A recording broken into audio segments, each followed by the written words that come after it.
wabarakatuh. Alhamdulillahirabbil alamin. Wassalatu wassalamu ala asrofil anbiya'i wal mursalin Sayyidina wa maulana Muhammadin wa ala alihi wa sahbihi wa barik wasallim ajmain. Asyhadu an la ilaha illallah wa asyhadu anna Muhammadan abduhu wa rasuluh. Allahumma sholli ala Sayyidina Muhammad wa ala ali Sayyidina Muhammad. Rabbi shrah li sadri wa yassir li amri wahlul 'uqdatam min lisani yafqahu qawli, amma ba'd. Pemirsa Unikom TV yang sangat saya hormati, kita telah memasuki bulan Ramadan yang tentu ini membawa kebahagiaan tersendiri bagi kita selaku umat muslim. Kaum muslimin dan muslimat di seluruh belahan dunia tentu sangat berbahagia dengan hadirnya bulan Ramadan.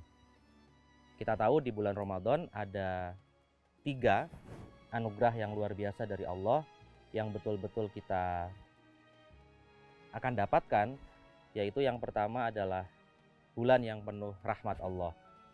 10 malam pertama itu adalah dipenuhi dengan rahmat dari Allah, dan 10 malam kedua itu akan dipenuhi dengan ampunan atau maghfirah dari Allah Subhanahu wa Ta'ala. Dan 10 malam ketiga, janji Allah, kita akan mendapatkan dijauhkan dari api neraka, itqum minan nar, seperti itu. Nah, ketiga hal ini merupakan kekhususan dan juga janji Allah di bulan Ramadan.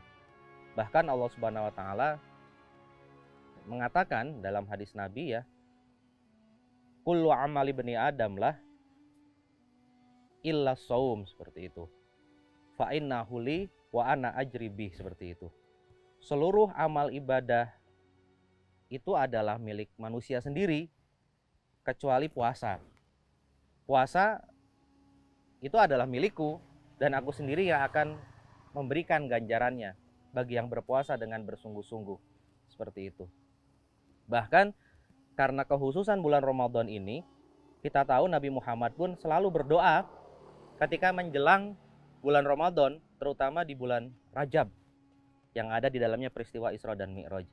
Rasulullah berdoa demikian, Allahumma barik lana fi Rajaban wa sya'bana wa ballighna Ramadan, seperti itu. Beliau memohon kepada Allah, ya Allah, wahai Allah, seperti itu,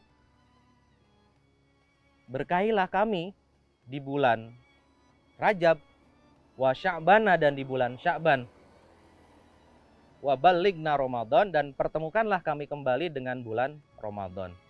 Coba kita perhatikan baik-baik doa Rasulullah SAW ini, bahwa Rasulullah bukan hanya sebenarnya meminta berkah di bulan Rajab saja atau bulan Sya'ban saja, tapi intinya adalah beliau meminta dipanjangkan umurnya, dipanjangkan usianya.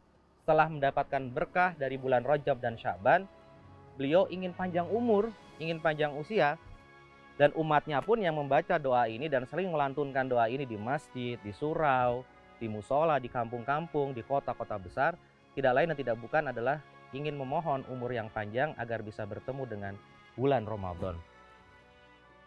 Ini kekhususan sekali lagi, dan begitu intimnya Allah dengan Ramadan, hubungan antara Ramadan dengan Allah, karena Allah mengatakan man shoma ramadhana imanan wahtisaban ghufira lahu ma taqaddama min dzambi, seperti ini.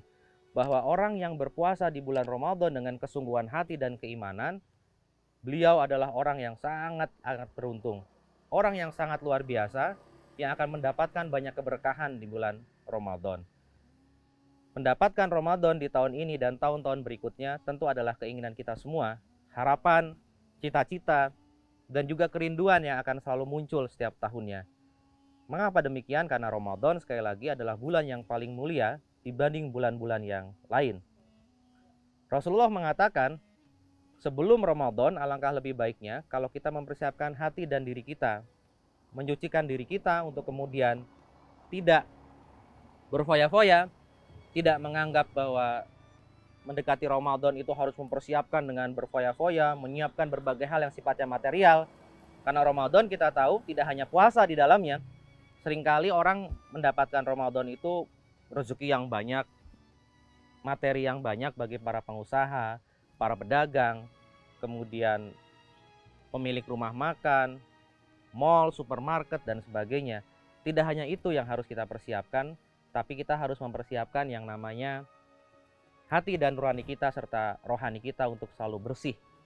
Karena penghambaan kita kepada Allah itu diukur dari bagaimana kemudian kebersihan dan niat kita untuk melaksanakan ibadah sebagai penghambaan kepada beliau. Oleh karena itu, persiapan rohani, persiapan hati nurani, dan persiapan kesucian diri menjelang bulan Ramadan adalah persiapan yang paling hakiki dan paling penting. Bukan persiapan menggunakan sarung yang baru saja, walaupun itu penting. Bukan hanya menggunakan baju-baju yang baru saja, karena itu pun penting. Tampilan dan kemudian kebersihan fisik dan lahiriah dalam bentuk baju, dalam bentuk sarung, peci, dan sebagainya, sajadah, itu penting. Tapi ada yang lebih penting adalah membersihkan nurani, membersihkan rohani kita dari hal-hal yang buruk sebelumnya. Dan itu dimulai kemarin jelas di bulan Rajab, kemudian di bulan Sya'ban kita memberikan banyak sodako, berlatih puasa kembali sebelum Ramadan, dan juga memberikan kebaikan kepada orang sekitar kita.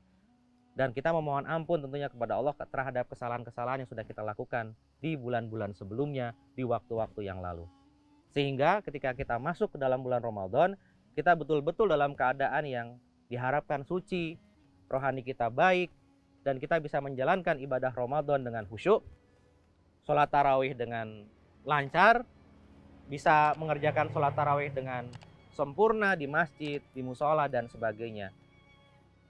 Tapi tetap dengan memperhatikan protokol kesehatan di masa pandemi yang masih kita berupaya untuk keluar dari pandemi ini.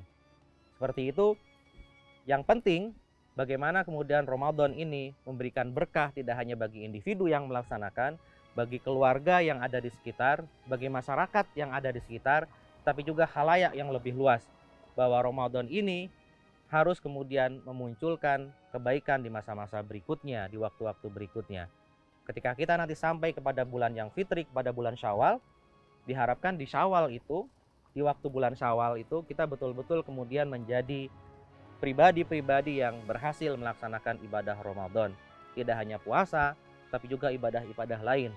Dan kita betul-betul menjadi manusia yang terlahir kembali secara suci, terlahir kembali secara bersih, dan kemudian menjadi khairun nas anfa'uhum linnas, seperti itu. Kiranya itu yang penting bisa kita lakukan.